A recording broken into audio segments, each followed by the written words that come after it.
साथियों को सादर नमस्कार। आपका बहुत बहुत आभार, आपको कष्ट दिया। हिमाचल प्रदेश के एग्जिस्टेंस में आने के बाद से और हिमाचल प्रदेश के पूर्ण राज्यत्व प्राप्त करने के बाद से लेकर आज तक अनेक माननीय मुख्यमंत्रीगण और सरकारों का गठन हुआ, परंतु हिमाचल प्रदेश के जनमानस के लिए ये एक ऐसी सरकार सत्ता में आई है जिसने हिमाचल प्रदेश के सभी कार्यों को और डुबो करके रख दिया है। और शब्द ढूंढना कठिन है जिस हालात में प्रदेश को ला करके खड़ा किया है। और वो प्रदेश के हालात एक विषय में नहीं, अनेक विषयों। अगर हम कानून व्यवस्था की चर्चा करें तो ऐसी स्थिति में आज प्रदेश है कि कोई जैसे वाली वारस ना। हत्या, खून, फिरौती, डकैती ये तो निरंतर है ही, और किस तरह से ड्रग्स का प्रभाव बढ़ता चला जा रहा है। मीडिया में जो रिपोर्ट छपी है उसके अनुसार 9% यूथ कहीं ना कहीं हिमाचल प्रदेश का प्रभावित दिखाई दे रहा है। और उसके बाद हम लगातार क्लेम कर रहे हैं कि हम और नशे के ऊपर क्रैक कर रहे हैं। जहां से भी सरकार को आर्थिक संसाधन मिल सकते हैं वो सारे के सारे भ्रष्टाचार की भेंट चढ़ रहे हैं। हमारा प्राकृतिक रूप से जो संसाधन है वो माइन एंड मिनरल है। जगह जगह के ऊपर खनन माफिया, वो कांगड़ा हो, चंबा हो, मंडी हो, सिरमौर हो, सोलन हो, सब जगह माफिया सर चढ़ करके बोल रहा है। और जो रेवेन्यू प्रदेश की सरकार को आना चाहिए, 3.25 साल में वो रेवेन्यू लगातार बाहर जा रहा है और प्रदेश की सरकार को लगातार करोड़ों अरबों रुपए की चपत लग रही है। जहां कानून व्यवस्था बिगड़ रही है वहीं प्रदेश की सरकार को करोड़ों अरबों की चपत लग रही है। प्रशासनिक कोलैप्स उसके कारण खड़ा हुआ है। हमारी प्राकृतिक संपदा है वन, और बड़ा मास स्केल के अंदर वन माफिया उसने 3-3.5 साल में सरकारी वनों का कटान किया है। अब वो जो हिमाचल प्रदेश के लिए खैर के पेड़ आमदनी का जरिया हो सकते हैं, वो खैर के पेड़ भ्रष्टाचार का जरिया बना हुआ है। और हमारे ध्यान में है, मीडिया ने हाईलाइट किया, चंबा में किस तरह से एक वन अधिकारी को वन माफिया ने गाड़ी से बांध करके 3 किलोमीटर तक घसीटा और उसके बाद वो हाथ जोड़ करके माफी मांग के जान बचा करके भागा। और ये एक घटना नहीं है, दूसरे स्थान के ऊपर पेड़ से बांध दिए वन के अधिकारी और पेड़ से बांध करके पीटा और उसका वीडियो वायरल किया। तो हम कल्पना कर सकते हैं कि जहां हमारा वन माफिया वो हमारे अर्थतंत्र को चाट रहा है, जहां हमारा खनन माफिया हमारे अर्थतंत्र को चाट रहा है, वहीं कानून व्यवस्था की धज्जियां उड़ाता हुआ दिखाई दे रहा है। आर्थिक दृष्टि से जहां जहां पर सरकार संबल हो सकती है उसको सरकार को मजबूत बनाने की दिशा में हम लगातार 3.25 साल के अंदर पीछे हटे हैं। और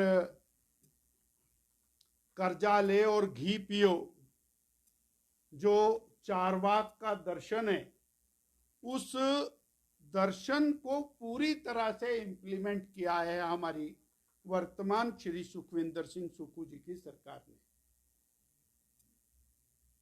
बहुत बड़े ऋषि हुए हैं, मनीषी का दर्जा उनको मिला है, और उन्होंने कहा कि घी पियो चाहे कर्जा लेकर के पीना पड़े। वही हालत है।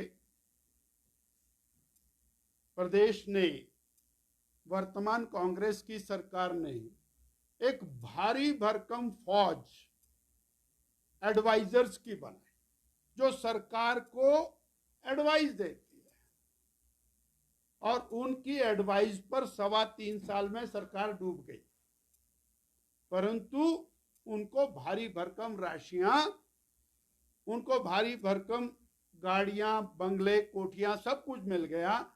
प्रदेश की सरकार की, जनता की गाड़ी कमाई का, वो एडवाइजर हो, वो ओएसडी हो, वो और सहयोगी हो, एक बहुत बड़ी फौज, और जिसकी संख्या लगभग 75 के आसपास पहुंच गई है।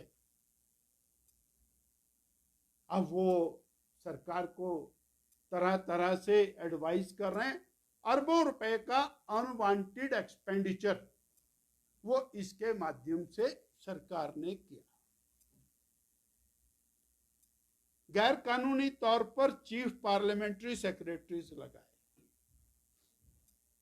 सबने कहा, विधानसभा में भी चर्चाएं हुई, मीडिया ने भी उठाया, परंतु सरकार नहीं मानी। अंततोगत्वा हाईकोर्ट का निर्णय आया तो सीपीएस हटाए गए, परंतु जब तक वो हटाए गए तब तक करोड़ों रुपए की लायबिलिटी उनके माध्यम से क्रिएट हुई, और वो लायबिलिटी अभी तक चल रही है, क्योंकि सुप्रीम कोर्ट में चले गए उस केस को लेकर के, और एक एक पेशी पर 10-10 वकील खड़े होते हैं, लाखों लाखों का एक वकील खड़ा होता है, करोड़ों करोड़ों रुपया केवल सुप्रीम कोर्ट में वकीलों की अदायगी के लिए प्रदेश की सरकार का व्यय हो रहा है। मैं ये बताना चाह रहा हूं कि हमने कहां कहां से प्रदेश की सरकार को 3.25-3.5 साल के अंदर नुकसान पहुंचाया, और जिसके कारण आज फाइनेंशियल मेस के रूप में हम खड़े हुए दिखाई देते हैं। एडवोकेट्स की फौज, हाई कोर्ट के अंदर हो, लोअर कोर्ट्स के अंदर हो, सुप्रीम कोर्ट के अंदर। मैं आज आपके माध्यम से प्रदेश की जनता को बताना चाह रहा हूं कि 105 से ज्यादा एडवोकेट ऑन रिकॉर्ड अलग अलग पोजीशंस के ऊपर सरकार ने लगाए, जिनकी करोड़ों करोड़ों रुपए की सैलरी है, और उसके बावजूद केस लड़ने के लिए अलग एडवोकेट खड़े होते हैं। जहां भी कोई गंभीर मसला होता है उसके लिए 20-30 लाख रुपए पेशी वाला एडवोकेट वो बुलाया जाता है। यानी प्रदेश की माली हालत इतनी बढ़िया है कि आपने एक एडवोकेट्स की फौज खड़ी की है। गाड़ियों के काफले, पिछले 3.25 साल के अंदर कितने काफले बने हैं गाड़ियों के, और कितनी बढ़िया बढ़िया गाड़ियां आई हैं। अच्छी बात है, प्रदेश की जनता का पैसा है, गाड़ी कमाई है, और कहां पर मितव्ययता सरकार ने की है वो इन गाड़ियों के काफले से दिखाई देता है, जिस पर करोड़ों रुपया व्यय हुआ। हेलीकॉप्टर, आर्थिक क्रंच है, परंतु हेलीकॉप्टर तो चल ही रहा है। और वो तो चलना ही चाहिए, कोई उसमें कमी नहीं होनी चाहिए। हमारे कहीं पर भी प्रदेश की सरकार उस लेविश खर्चे के अंदर कमी करती हुई दिखाई नहीं देती। हम जिस हालात में आज आकर के खड़े हुए हैं, उस हालात के लिए प्रदेश की मौजूदा सरकार 100% जिम्मेवार है। और जो भी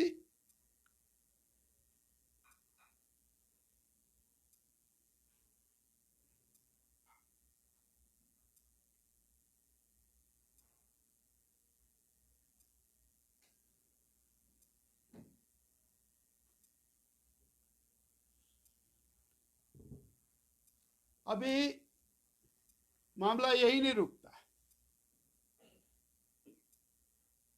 कॉरपोरेशंस के चेयरमैन और वाइस चेयरमैन, उनकी संख्या में इतना इजाफा हुआ है कि वो भी 50 से अधिक चेयरमैन, वाइस चेयरमैन और लगातार बनाए जा रहे हैं। मित्रों की सरकार, यानी मित्र होना चाहिए, चाहे वो एडवोकेट हो, मित्र होना चाहिए, चाहे वो पंचायत का प्रधान बन नहीं सकता है, वो चेयरमैन वाइस चेयरमैन लग सकता है। तो मित्रों की सरकार, उसके लिए सब कुछ हाजिर है, परंतु प्रदेश की जनता के नाम पर ये घाटा ही घाटा ये दिखाई देता है। अभी स्थिति यहां तक आ गई है कि जो धनराशि जिस पर्टिकुलर काम के लिए केंद्र की सरकार से आ रही है, उस धनराशि को भी उस पर्टिकुलर काम के लिए इस्तेमाल ना करके उसका भी अलग अलग प्रकार से इस्तेमाल। हम सवाल खड़ा करते, आपदा के अंदर लगभग 6000 करोड़ रुपए की राशियां केंद्र से आई और प्रदेश की सरकार ने व्यय कितना किया, आज तक उसका कोई हिसाब। और प्रदेश की सरकार ने अपनी राशियों में से शायद 165 करोड़ रुपए के आसपास व्यय किया। 4500 करोड़ का तो टोटल पैकेज अनाउंस किया, और नाम बड़े और दर्शन छोटे। बात बड़ी परंतु दर्शन छोटे। यानी ये जो सरकार है, इस वर्तमान सरकार ने वो सारे रिकॉर्ड्स वो ब्रेक कर दिए। सरकारें आई गई, आर्थिक स्थितियां और सभी सरकारों के सामने आई, और उन्होंने उसको अपने अपने तरीके से संभाल करके और चीजों को निपटाने का कार्य किया। परंतु हमारे वर्तमान सरकार, मुख्यमंत्री जी और मंत्रीगणों ने, मैं एक और आपके माध्यम से प्रदेश की जनता के ध्यान में लाना, इस सरकार ने सत्ता में आने के बाद 5000 से ज्यादा होर्डिंग पहले दिन प्रदेश भर में लगाए, और वो होर्डिंग लगाने का सिलसिला निरंतर जारी है। कुछ काम होता है या नहीं होता? उन बहनों को 1500 की गारंटी मिलती है, नहीं मिलती है, परंतु 8 गारंटियां पूरी हो गई, इसके होर्डिंग पूरे प्रदेश के अंदर लग जाते हैं रातों रात। यानी अपनी वाहवाही करने के लिए, पर्सनैलिटी उभारने के लिए प्रदेश की गाड़ी कमाई का इस्तेमाल वो करना, ये एक अधिकार बन गया है। और अंतिम और अत्यंत महत्वपूर्ण,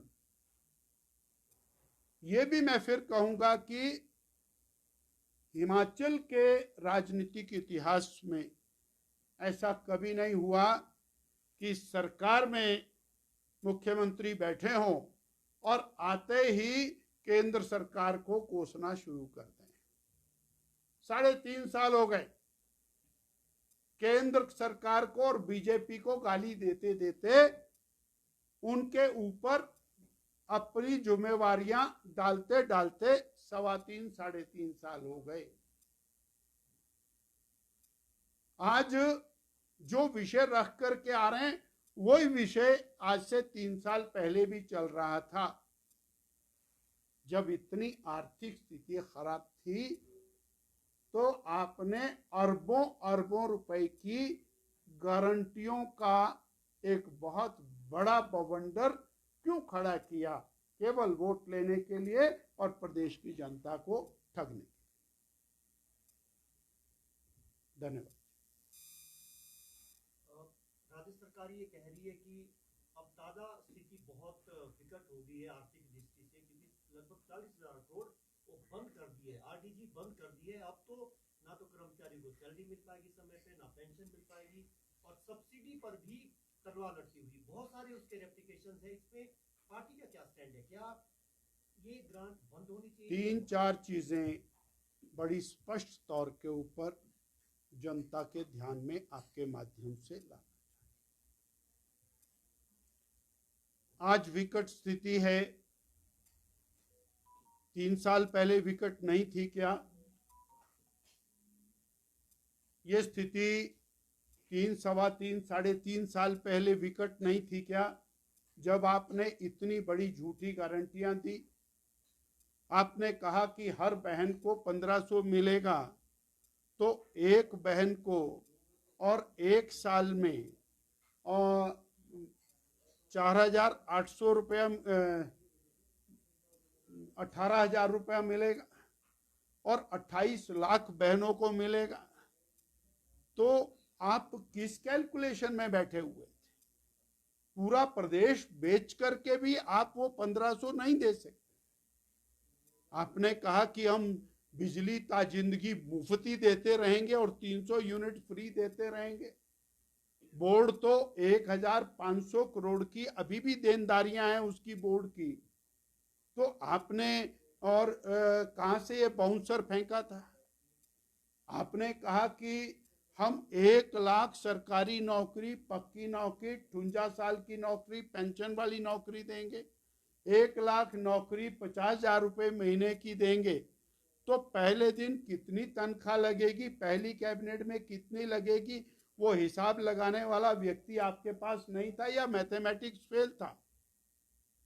और आज आप कह रहे हैं कि आज हम फाइनेंशियल क्रंच के अंदर आ गए। मैं सीधा सीधा कह रहा हूं, आरोप लगा रहा हूं कि ये सारा फाइनेंशियल मिसमैनेजमेंट और क्रंच 3.5 साल के अंदर वर्तमान सरकार ने पैदा किया है। नंबर 1। नंबर 2, केंद्र की मोदी सरकार ने 3.5 साल में और पिछले 5 साल के अंदर प्रदेश की सरकार को अलग अलग मदों में पहले से ज्यादा ग्रांट मुहैया कराई है। अलग अलग मदों में यूपीए की सरकार, कांग्रेस की सरकार, सोनिया जी की सरकार दिल्ली में थी, उसकी तुलना में 4 गुना सहायता अलग अलग मदों में प्रदेश की सरकार को मुहैया कराई है। और इस बार भी जो और टैक्स डिवोल्यूशन है वो 2,500 करोड़ ज्यादा टैक्स डिवोल्यूशन प्रदेश को आया है। और अगले 5 साल के अंदर भी जो और जीएसटी की कलेक्शन है वो निरंतर बढ़ने वाली है। वो प्रोजेक्टेड फिगर सारी दिखाई गई हैं।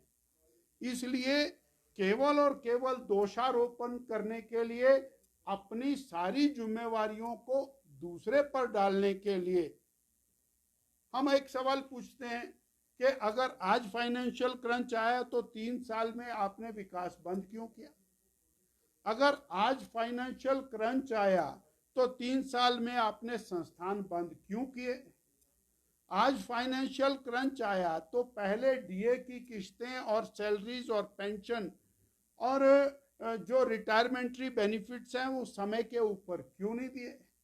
आज फाइनेंशियल क्रंच आया तो आपने हेल्थ की, गरीबों की स्कीमें वो बंद क्यों की? लोगों के हिमकेयर के कार्डों के ऊपर इलाज बंद क्यों किया? आपने वो बेसहारा व्यक्ति जो गरीब था उसकी और बेसहारा की जो पेंशन थी वो क्यों बंद की? आपने और वो कन्यादान योजना के पैसे क्यों बंद किए?